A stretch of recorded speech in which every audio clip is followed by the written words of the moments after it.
Hey guys, it's Joe with PocketNow.com. Android 4.2 brought with it a new feature, and that's multi-user support, at least on tablets anyway. So let's go take a look at how we can set that up, switch between users, and even delete users when we don't need them anymore. And we'll talk about a couple things that you probably want to keep in mind before you get too excited about multi-user.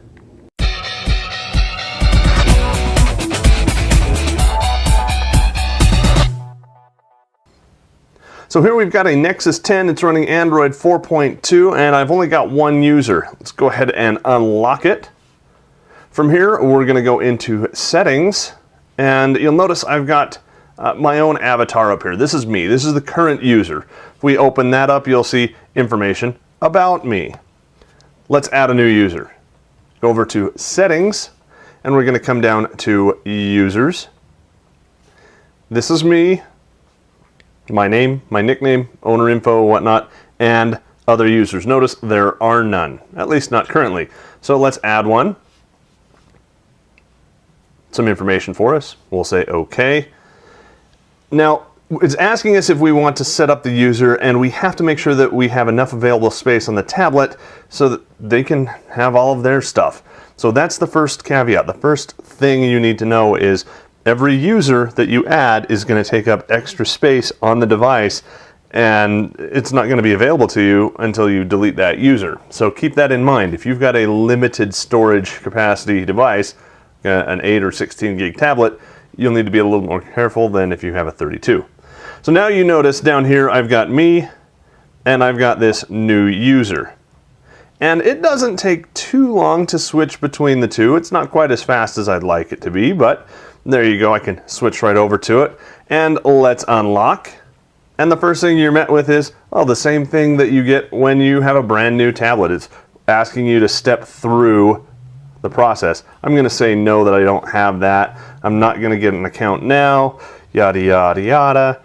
And let's put in Joe Rogers. How about that? I'll be Mr. Rogers for today. Joe Roger. And we are now complete. Same thing, we've got our basic desktop, our home screens.